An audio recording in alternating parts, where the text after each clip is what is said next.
a'malina may yahdihillahu fala mudilla lahu wa may yudlilhu fala hadiyalah. Nashhadu an la ilaha illallah, nashhadu anna Muhammadan abduhu wa rasuluh, la nabiyya ba'dah, amma ba'd. Kama qala Allah Ta'ala azza wa jalla fi kitabihil karim, na'udzu billahi minasy syaithanir rajim. Bismillahirrahmanirrahim. Ya ayyatuhan nafsul mutmainnah, irji'i ila rabbiki radiyatan mardiyah, fadkhuli fi ibadi wadkhuli jannati al-ayah. Wa kama qala an-nabiyyuna Muhammad ibn Abdullah, man salaka tariqan yaltamisu fihi ilman sahalallahu bihi tariqan ilal jannah. Al-hadis sadaqallahul azim.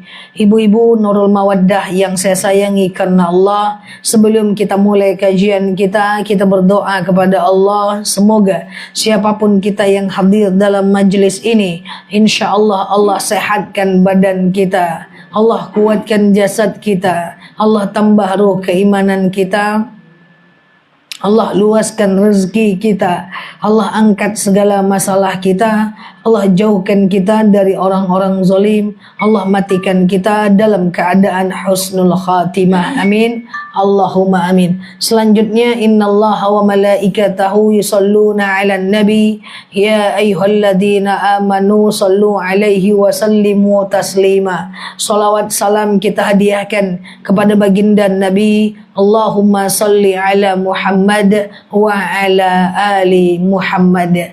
Kemarin kita udah membahas tentang bab fiqih puasa, betul ya?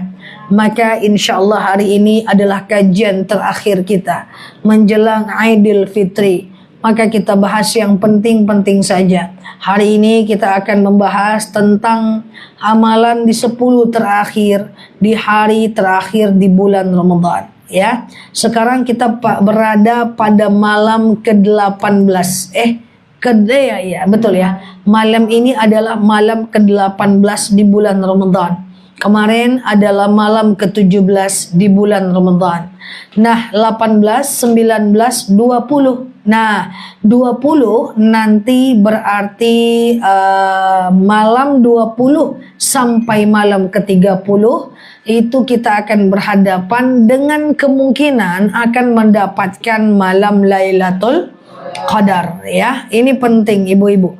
Malam ke-20 berarti 2 malam lagi ya. 2 malam lagi kita akan memasuki 10 malam terakhir. Nah, maka di antara 10 malam terakhir ini diutamakan pada malam-malam ganjil saja. Ya, yaitu 21, 23, 25, 27, 29.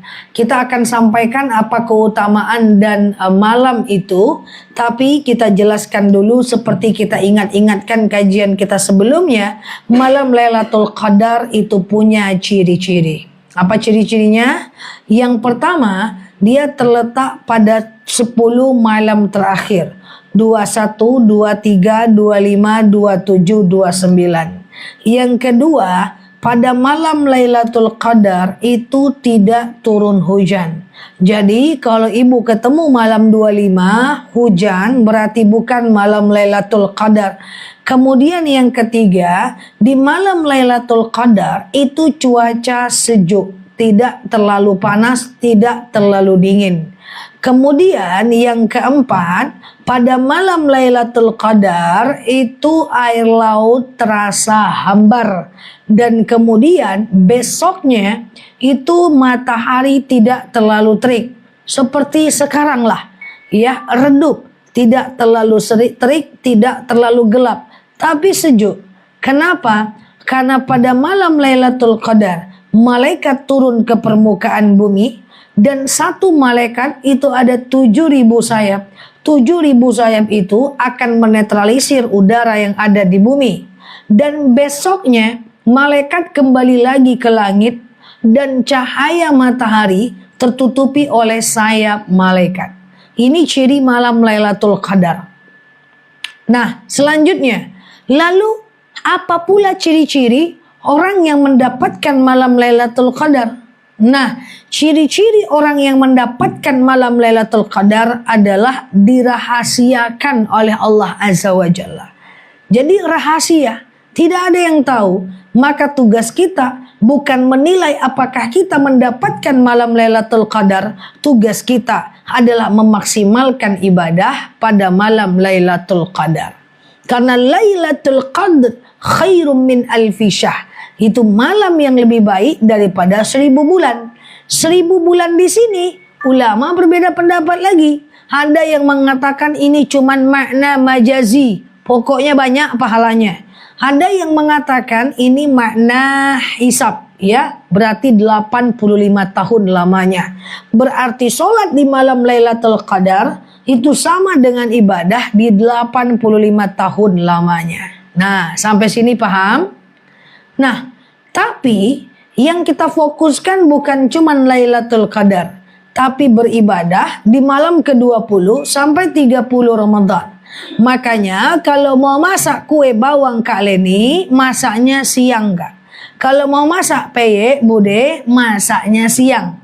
Malam kita ibadah kepada Allah. Nah, nanti ya 2 hari lagi ya, malam 20 sampai 30.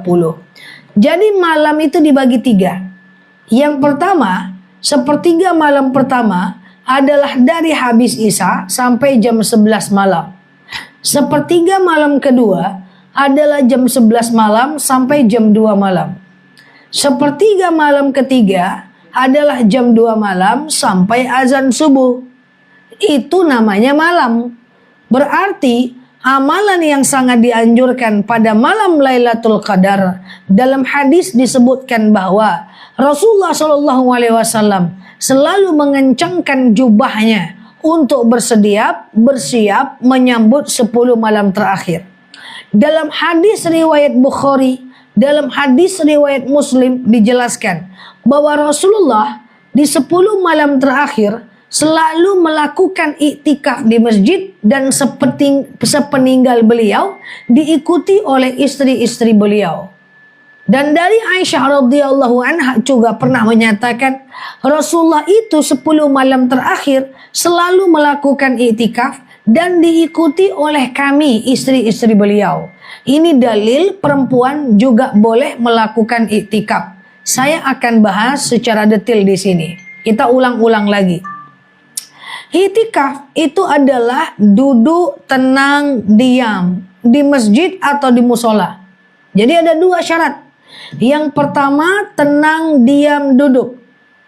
Jadi iktikaf nggak boleh jungkil balik, ya kan? Atau iktikaf sebentar ya. Atau iktikaf nggak boleh sambil berlari, nggak bisa. Jadi iktikaf itu mesti duduk tenang diam. Itu syarat yang pertama. Syarat yang kedua, dia dilakukan di masjid atau di musola. Nah, apa aktivitas daripada iktikaf? Nah, ada beberapa aktivitas daripada iktikaf kalau kita mau kerjakan. Ibu yang di Pekanbaru, yang musola nggak ada iktikaf, ibu pergi ke masjid-masjid lain yang ramai perempuan iktikaf. Semakin perempuan banyak, semakin terjaga kehormatan. Kalau kita sendiri, dikhawatirkan. Kalau banyak laki-laki, perempuan sedikit, dikhawatirkan. Cari masjid yang banyak atau pergi bersama suami saja. Atau pergi bersama perempuan atau anak gadis. Nah, iktikaf itu hanya boleh melakukan ibadah sunnah. Tidak boleh melakukan yang mubah. Apa saja aktivitas iktikaf? Yang pertama adalah berdoa. Jadi bentang sejadah, ambil wudu, niatkan iktikaf, lakukan doa. Ingat, doa pada malam Lailatul Qadar itu sangat mustajab. Maka nanti 2 hari lagi malam ke-20. Ibu catat doanya mulai sekarang. Pengen doa apa saat iktikaf? Kan banyak yang perlu kita doakan. Anak yang belum soleh belum kita doakan. Rezeki yang masih kurang. Ya, ilmu yang masih kurang. Dosa yang masih banyak perlu kita minta ampun. Ya, teman-teman yang zalim yang perlu kita doakan. Hati yang suka gelisah yang perlu kita doakan. Suami yang masih nggak sholat yang perlu kita doakan. ya, akhlak yang masih buruk yang perlu kita doakan. Ya, itu kita catat doa dari sekarang. Ibu, kalau nggak ada rezeki, kita susah pergi umroh. Tapi Allah sediakan Lailatul Qadar, di mana di situ doa kita diijabah. Maka kita tidak boleh remehkan doa, bahwa doa itu merubah takdir. Tidak ada dalil usaha merubah takdir. Doa tughayyiru takdir, doa merubah takdir. Maka kita ambil kesempatan malam Lailatul Qadar untuk bisa berdoa. Ya, catat doanya, bawa buku doa-doa untuk ke masjid. Biar nggak nganga-nganga aja pas iktikaf itu. Dah, itu doa. Akhlak kita perlu didoakan. Yang pertama kita berdoa. Yang kedua, kalau kita udah lelah berdoa, kita bisa baca Quran. Itu aktivitas iktikaf. Ya, capek berdoa, lalu kita baca Quran. Nah, capek pula kita baca Quran. Baca Quran ini bisa ibu selang-seling. Baca Arabnya, capek, coba-coba tengok artinya, boleh. Baca Arabnya, capek, coba-coba tengok artinya, boleh. Hatta, capek pula ibu baca Quran, maka ibu bawa pula berzikir. Nah, ada zikir yang sangat dianjurkan dibaca pada malam Lailatul Qadar. Zikirnya adalah Allahumma innaka afuun tuhibbul afwa fa'fu anni. Ya Allah, Engkau Maha Pemaaf, mencintai maaf, maka maafkan kami. Banyakkan zikir itu pada malam Lailatul Qadar. Tadi berdoa, kemudian baca Quran atau tadabbur Quran, lalu berzikir. Zikir itu bebas aja. Tapi zikir yang sangat dianjurkan pada malam Lailatul Qadar adalah Allahumma innaka afuun tuhibbul afwa fa'fu anni. Oke? Kemudian yang keempat, ibu bisa memperbanyak sholawat. Bawa buku sholawat ke masjid iktikaf. Bisa. Dan kemudian yang kelima, bisa melakukan, cepat kali? Enggak ya. Bisa melakukan yang namanya sholat sunnah. Nah, peregangan, capek duduk, baca Quran ya. Ya udah sholat sunnah. Sholat sunnahnya apa nih? Yang bisa dikerjakan? Banyak banget. Di antaranya bisa melakukan sholat taubat. Bisa melakukan sholat hajat. Bisa melakukan sholat wudu. Bisa melakukan sholat tahiyatul masjid. Bisa melakukan sholat sunnah tasbih kalau sanggup. Kalau sendiri terbalik-balik ya, nggak aman, nggak khusyuk. Kalau sendiri agak khusyuk. Ngawang-ngawang ya. Lah berapa? Nggak pernah sendiri ya, agak-agak saya. Atau bisa melakukan sholat tahajud saat beriktikaf. Oke bos. Agak lain si kawan ini ya.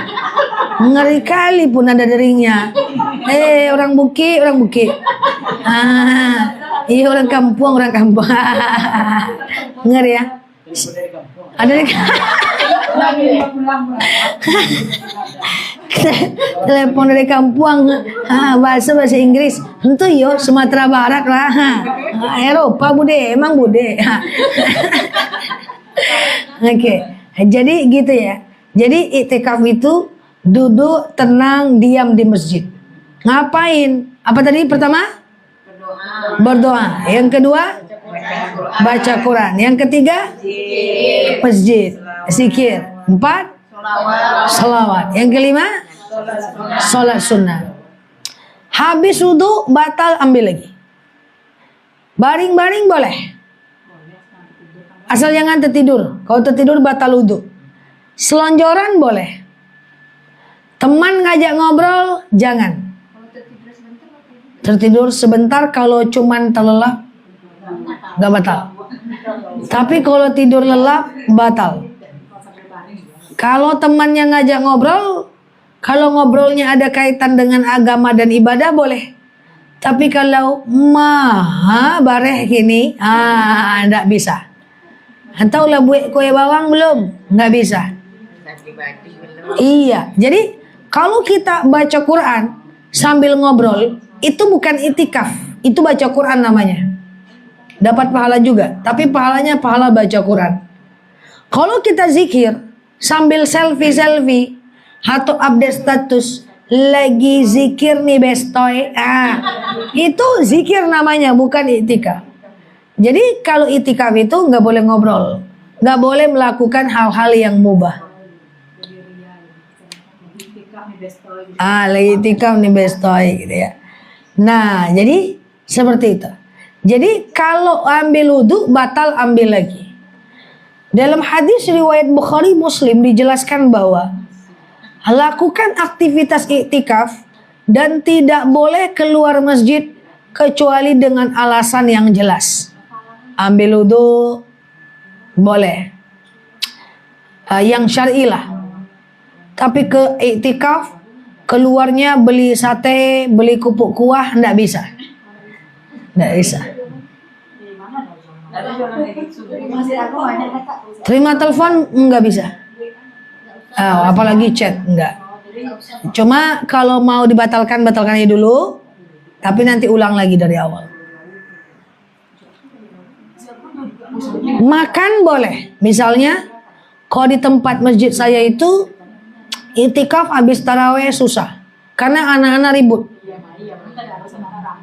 Jadi macam kami iktikafnya dari sepertiga malam sampai azan subuh.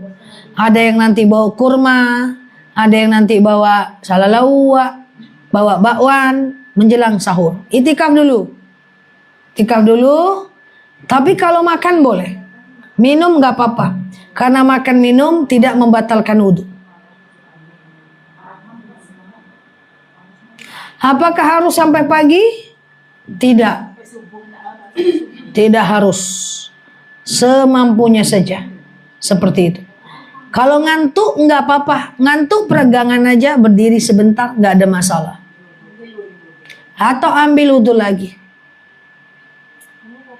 Sebenarnya diselang-seling aja. Capek sholat, baca Quran. Diam boleh nggak? Diam aja. Lagi capek diam aja. Boleh istirahat, boleh nggak?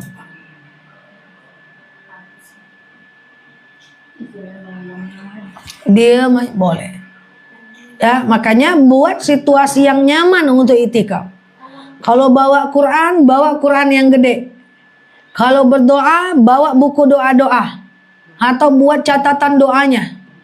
Ada buku zikir-zikir di rumah, bawa ke masjid. Ada Quran, bawa yang gede. Ciptakan suasana yang nyaman saat iktikaf. Kalau enggak kita bosan. Mau berdoa, bingung. Baca Quran, enggak lo nampak Qurannya. Zikir, putar-putar aja. Bawa lah buku-buku kecil zikir siang malam itu. Bawa untuk kita bisa beriktikaf. Perempuan iktikaf boleh di rumah enggak? Kalau di rumah itu zikir namanya, baca Quran namanya. Tapi sungguh pun demikian, kalau ibu punya anak kecil, punya anak bayi, tidak bisa ke masjid, tetap lakukan itu saja untuk di rumah daripada ndak goyang sama sekali. Kalau haid gimana? Haid bisa di rumah aja nggak masalah, bisa sholawat, zikir, ingat kekurangan diri, bisa berdoa, asal jangan sholat. Atau sekedar ngulang-ngulang hafalan, itu bisa. Emangnya perempuan boleh sholat ke masjid? Emangnya perempuan boleh itikaf ke masjid? Tadi hadis Bukhari Muslim. Rasulullah itu itikaf di 10 malam terakhir, dan kemudian mengencangkan jubahnya dirapiin biar nyaman. 10 malam terakhir, dan sepeninggal beliau, para istri beliau mengikutinya.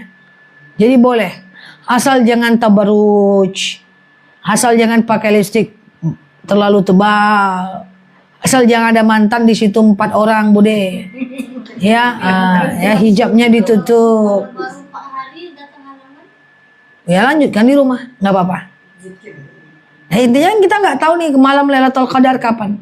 Makanya di Mekah itu makin 10 malam terakhir makin ramai. Ya. Jadi persiapkan. Kalau saya Kalau ibu-ibu mau tiru boleh. Jadi begini, kalau mau kita amati. Pertama apa yang dibawa tadi, lebih detail lagi buku doa. Kedua daftar doa kita. Kemudian Quran yang nyaman atau Quran gede. Kemudian yang keempat buku zikir. Yang kelima boleh bawa buku tulis. Kalau ngantuk nulis saja. Apa kekurangan kita selama ini, muhasabah diri, tulis. Saya masih suka gosip ya Allah, tapi enak kali. Catat kekurangan-kekurangan kita. Saya masih sering pengajian tapi suka marah-marah. Ya, catat kekurangan-kekurangan kita untuk muhasabah diri dan catat kelebihan kita. Ya, jangan kekurangan aja. Kita harus tahu kelebihan kita. Dan kita bergerak dalam kelebihan itu. Kelebihan kita, saya itu rajinnya sholat duha. Duha aja, terus gak apa-apa. Saya itu cuma bisa baca Quran. Sholat banyak-banyak kali, saya gak fokus. Baca Quran terus banyak-banyak. Saya itu, kelebihan saya itu sukanya sholawat. Sholawat banyak-banyak. Jadi kelebihan kita tuh kita maksimalkan. Dalam hal dunia juga gitu. Kalau kita bisanya nulis banyak-banyak. Jangan dipaksain bisa ngomong juga kayak orang. Kalau kita bisa ngomong aja banyak-banyak. Jangan dipaksain bisa nulis kayak orang. Kalau kita bisa ngomong di depan umum, ngomong aja di depan umum. Berikan yang bermanfaat. Jangan dipaksain pula kita menulis. Kalau kita cuma bisa ngeset data depan komputer, kerjakan itu. Jadi staff ya, jangan dipaksain. Karena kita mengerjakan apa yang kita bisa, itu jauh lebih berhasil dibandingkan memaksakan apa yang kita nggak bisa. Nah sama dengan ibadah juga gitu. Kalau kita bisanya adalah sholawat, perbanyak sholawat. Kalau kita bisanya memperbanyak sholat sunnah, memperbanyak sholat sunnah. Lah kalau kita sholat sunnahnya sedikit, puasa sunnahnya sedikit, sholawatnya sedikit, ya udah kita punya uang banyak, booster di sedekah. Sedekah ke masjid, sedekah ke orang susah, transfer ke Palestina. Apa yang menjadi kelebihan kita? Nah itulah yang kita booster. Nah catat tuh kelebihan kita pada malam Lailatul Qadar. Catat juga kekurangan kita. Ingat, 10 malam terakhir, doa diijabah, dosa diampunkan, kan kemudian pahala dilipat gandakan. Ya, pahala dilipat gandakan. Nah, ini amal pertama nih. Ya, perbanyak untuk senantiasa beriktikaf. Oke, yang kedua. Rasulullah SAW itu di malam 10 malam terakhir senantiasa bersedekah dan diikuti oleh istri-istrinya yang bersedekah. Makanya nanti kita banyak di Pekanbaru, di Masjid Ar-Rahman ada itikaf, di Masjid Mutakin juga ada, atau di masjid dekat rumah kita. Ibu sedekahlah pada 10 malam terakhir. Sedekahnya kemana Ustazah? Boleh masukkan ke kotak amal, atau saya coba deh kasih ide-ide. Buat teh di rumah, teh hangat, masukkan dalam termos, sisakan untuk airnya gitu ya. Lalu ambil gelas-gelas plastik. Orang lagi itikaf, sediakan teh bagus. Atau ambil galon, yang di masjid nggak ada galon, sediakan pompa galon yang bisa untuk air. Taruh besok pagi bawa lagi pulang, bisa. Atau ibu buat kopi, taruh, bisa. Atau ibu beli kurma, ya orang itikaf ibu jojoan, halal lah macam di Mekah. Boleh, iya bu, kurma seberapalah harganya. Kita itikaf di malam Ramadan, pahalanya besar dengan 1 butir kurma. Makanya apa kata baginda Nabi? Hindarkan kulit kalian dari api neraka dengan sedekah, walaupun hanya sebutir kurma. Karena sedekah itu pahalanya bertambah. Kemudian menghindarkan kita daripada api neraka, melindungi daripada api neraka, dan kemudian dapat mendapatkan syafaat untuk kita di yaumil akhir. Dan kemudian kita bisa berwasilah. Kurma bisa. Gitu. Ya, itu bisa ya. Saat kita beriktikaf. Tapi udah banyak dilakukan. Ya, ada yang bawa teh, ada yang bawa kopi gitu. Ada yang bawa salalau. Boleh nggak sih makan? Nggak apa-apa. Nggak ada masalah. It's okay. Ya, tapi jangan makan terus zikirnya tapi lebih lu. Itu makan nama itu, bukan itikaf. Makan, saya taruh. Kalau kita Ustazah di masjid kita ini siap itikaf, kita sahur bersama. sahur bersama, kita menghadapi apa lagi sholat subuh berjamaah. Setelah itu ceramah agama. Jadi habislah waktu kita di situ. Iya. Kalau di masjid kita memang banyaknya kayak gitu. Itikaf, lalu sahur bersama, lalu sholat subuh, tausiah menjelang subuh. Iya. Habis waktu. Nggak ada ngantuknya tuh. Karena tausiah nanti. Iya, karena tausiah. Betul. Dari jam berapa? Jam 2 lebih. Nah, sepertiga malam terakhir. Nah, itu lebih afdol. Sepertiga malam terakhir iftikafnya lebih afdol. Bangun lebih awal. Nanti siang boleh tidur.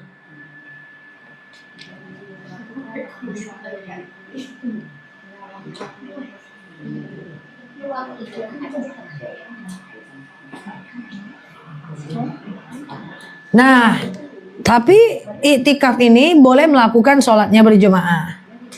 Misalnya nih iktikaf gitu ya. Lalu kemudian giliran sholatnya ada sholat tasbih berjemaah, tahajud berjemaah, boleh. Siangnya seperti biasa saja. Oke, nah itu 10 malam terakhir. Jadi kalau mau sedekah diperbanyak di 10 malam terakhir. Apapun bentuknya.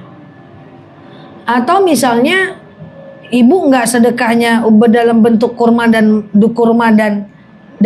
teh, ibu bisa sedekah seperti biasa, masukkan ke kotak amal masjid aja. Ustazah, saya nggak sanggup sedekah tiap malam saja. Minimal pada malam ganjil aja. Kan di antara 20 malam, 10 malam, 10 malam ganjil itu lebih bagus. Clear?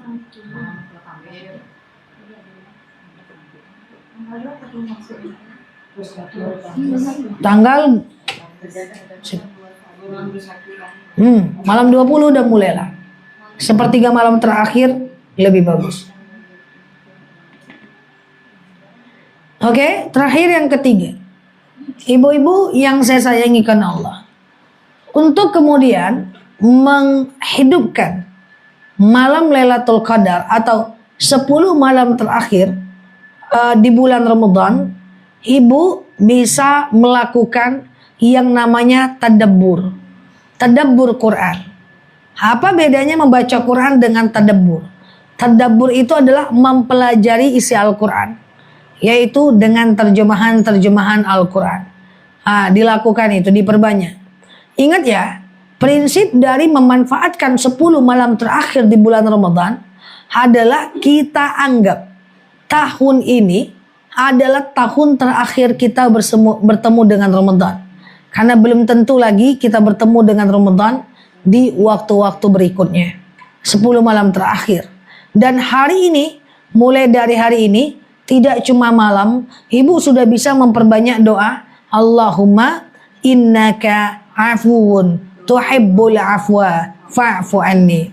Nah, jadi prinsip dari ibadah itu adalah kita anggap ini adalah jadwal terakhir kita. Makanya ada dalil i'mal lidunyaka ka'annaka ta'ishu abada wa'mal li akhiratika ka'annaka tamutu ghadan. Bahwa kerjakanlah duniamu seakan-akan kau umurnya panjang. Cari rezeki terus seakan-akan umurnya akan panjang. Harus kerja keras, kejar cerdas, mencari rezeki Allah. Seakan-akan usia kita ini panjang. Bukan panjang angan, memang gitu konsep cari rezeki. Lah kalau kita berpikir besok mau mati, ngapain kita sekarang bekerja? Dan kerjakan akhiratmu seakan-akan besok mau mati. Makanya kalau kita ketemu dengan momentum puasa Yaumul Bid, momentum Lailatul Qadar, momentum puasa Arafah, ya, atau momentum yang lain, momentum 10 malam terakhir, itu kita anggap itu jadwal terakhir kita meninggal, jadwal terakhir kita. Makanya kalau umroh ada tawaf wada, itu anggap umroh terakhir kita. Makanya setiap jemaah yang mau pergi umroh saya ingatkan bahwa anggap kita nggak bisa umroh lagi. Makanya umroh itu kumpulkan fisik, ilmu. Udah, jangan di raudhah kita nganga-nganga. Aku baca apa nih, orang nangis pula. Orang tawaf nganga juga. Maka kumpulkan ilmu. Ketika kita mau berumrah, anggap itu umrah terakhir kita. Nah itu Masya Allah. Seakan-akan besok itu kita nggak bisa lagi beribadah. Clear ya? Udah ya clear Lailatul Qadar. Saya mau jelaskan sedikit beberapa menit tentang mengingatkan kembali tentang zakat fitrah. Zakat itu kan cuma ada dua ya. Ini pengajian terakhir soalnya. Zakat itu kan ada dua. Ada namanya zakat mal dan ada namanya zakat fitrah. Zakat mal itu adalah zakat yang hanya untuk orang yang punya harta saja. Namanya aja zakat mal. Itu beda dengan zakat fitrah. Zakat fitrah, orang kaya atau orang miskin, selagi dia hidup sampai 30 Ramadan tetap bayar zakat. Lahir dia, misalnya hamil, lahir dia sekarang, maka dia wajib keluarkan zakat. Walaupun dia belum balik. Anda bisa, Anda. Iya, setelah sholat id lahir tidak zakat fitrah lagi. Belum bisa, udah nggak bisa. Ya, malam takbir lahir zakat. Jadi semua makhluk yang bernyawa, yang muslim, maka dia wajib zakat fitrah. Sebanyak berapa? 2,5 apa? 2,5 apa? Kilo sampai 3 kilo. Nah, saya jelaskan. Mau dia 2,5% itu zakat duit, zakat mal. Jadi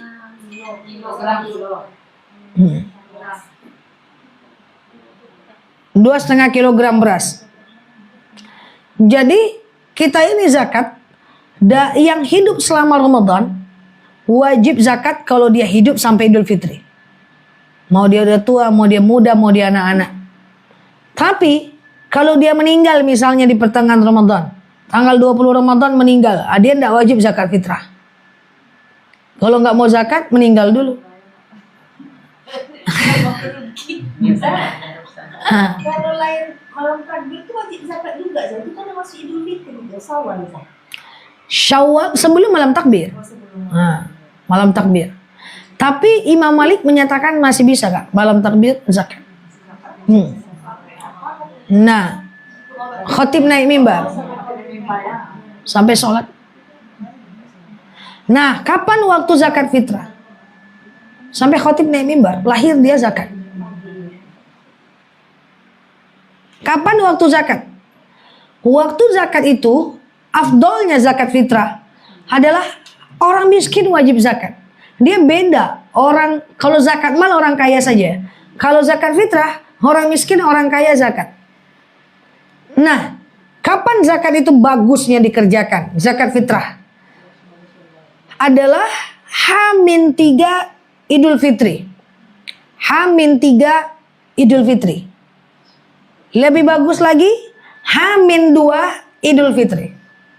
Lebih bagus lagi H-1 Idul Fitri. Lebih mantap lagi malam takbiran. Lebih mantap lagi subuh sebelum orang sholat id. Ya tunggu dulu, selesai kan dulu. Cuman orang ke ibu kan menyerahkannya ke masjid. Nanti masjid menyerahkannya di waktu afdol. Tapi boleh nggak zakat itu diserahkan sebelumnya? Ya boleh. Cuman kan dia lebih bagus, lebih mantap, lebih dekat, lebih mantap ya. Misalnya nih ibu mau zakat kepada tetangga. Enggak. Iya. Tetangga namanya enggak. Namanya enggak. Aku nih mau zakat sama kamu. Iya. Tapi besok subuh ya aku antar sebelum khatib naik mimbar. Itu bisa bagus.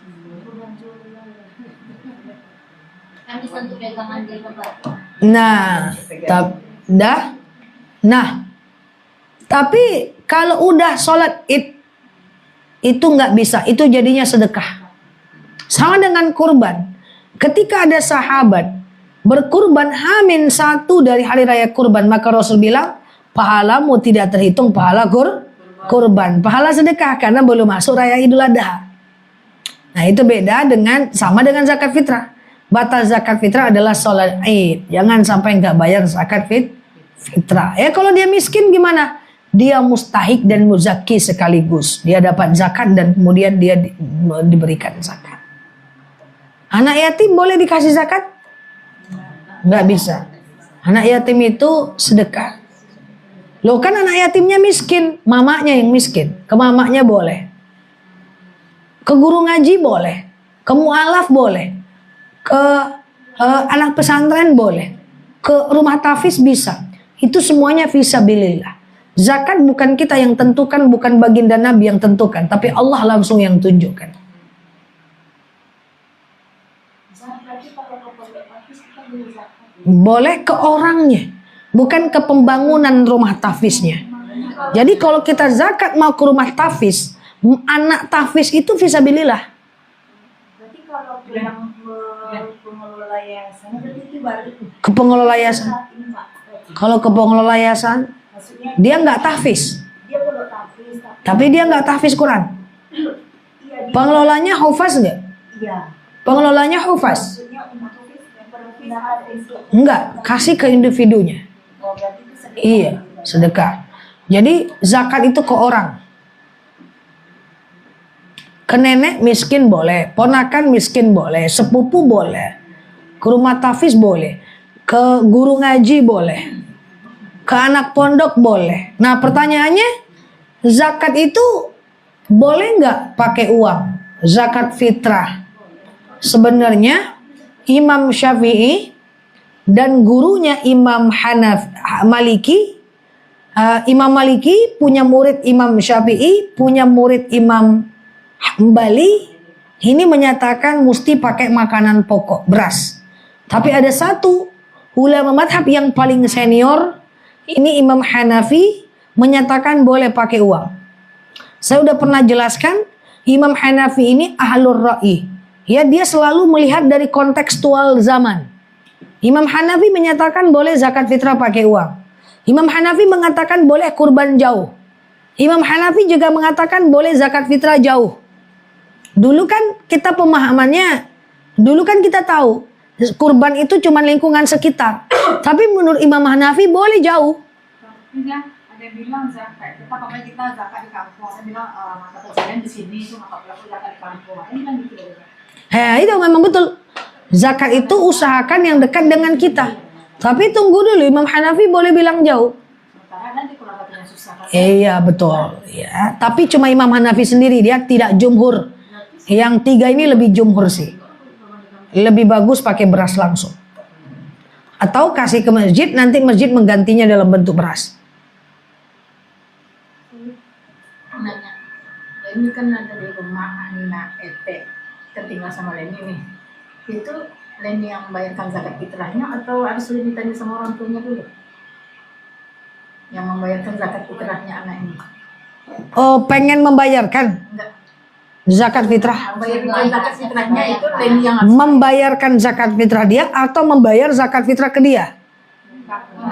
membayarkan zakat fitrah dia. Leni apakah Boleh. Seorang istri boleh membayarkan zakat fitrah suami. Orang tua anaknya udah kerja boleh membayarkan zakat fitrah anak. Kakak boleh membayarkan zakat fitrah anaknya, kakaknya kakak. Boleh, tapi dibilang aja biar dia nggak bayar lagi gitu aja. berarti ditanya dulu gitu ya. Walaupun anak udah kerja tuh kan zakat fitrahnya dia sendiri kan. Iya kan? Cuman boleh aja orang tua kalau masih mau membayarkannya. Seperti itu. Ibu kalau lagi baik, zakat fitrahnya pakai uang aku aja bang, bilang sama suaminya. Boleh. Atau kayak sis, suami jauh di Singapura. Masih sis? Apa kali ya bang tuh jauh ke Singapura sis? Nah ya kan? Sis ini suaminya jauh di Singapura.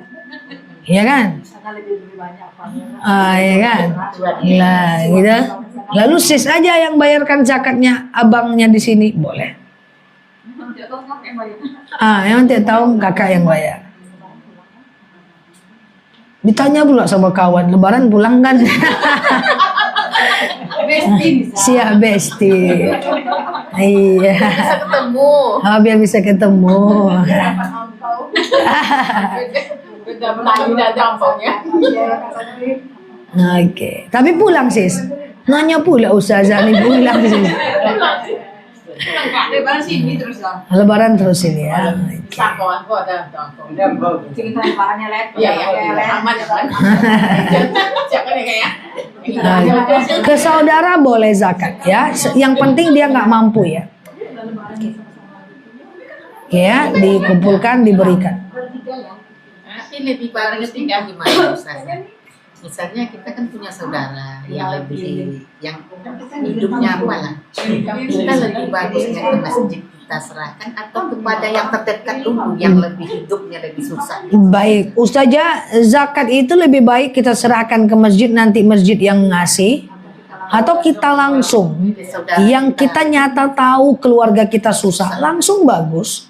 Kan saudara terdekat lebih bagus, zawil qurba, orang terdekat sama kita dulu, yang karib dulu, yang dekat. Ada teman kita susah, teman dulu. Ada saudara kita susah, saudara dulu. Ada sahabat kita susah, sahabat dulu. Ada sahabat kita susah, terus dia sekarang udah nggak sahabat lagi karena pernah berkhianat, dia dulu. Nggak apa-apa. Enggak. Mengenai masalah puasa, Zak, kalau orang tua udah pikun kan dia nggak puasa tuh, Zak. Apa wajib apa? Enggak, fidyah enggak. Fidyah. Enggak.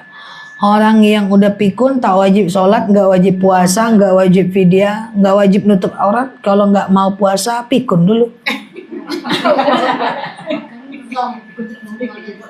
Nah. Oke, cukup? Paham ya? Mohon maaf lah ya. Apa? Masalah video kan lagi hamil besar kan nggak puasa gitu kan. Jadi hitung videonya gimana? Ibu, kalau lagi hamil besar nggak puasa, kalau anaknya 1, 2, saran saya kodo bu. Karena kodo itu lebih bagus. Kalau masih sanggup kodo dulu ya. Bilang samanya anaknya nanti ketika lahir kodo dulu. Nah, kalau dia nggak sanggup juga, baru dia fidyah. Nah, fidyah itu memberi makan 1 mud atau 2 mud kepada fakir miskin. Ada 2 pendapat, ada yang bilang 1 mud 7 on, ada yang bilang 2 mud 1,4 kilo. 1,4 kilo kali 30 hari. Kasih ke fakir miskin bu. Lah, kasih ke fakir miskin. Boleh diuangkan nggak? Boleh. Tapi afdolnya berbentuk beras. Karena dalam Al-Qurannya jelas, fafidyatun to'amumis hato'am. Pakai to'am. Itu lebih bagus. Tapi saya tidak menyatakan tidak boleh pakai uang. Boleh aja dikonversi. Ya bu? Kalau anak cuma 1, kodo lah. Masih muda juga. Ya. Semampunya. Kan 330 hari ganti. Oke. Cukup ya. Selama 1 tahun ini 4 kali kita ketemu 1 minggu, kali 10 bulan berarti 40 kali. Ada 40 tema yang udah kita bahas dalam setiap tahunnya.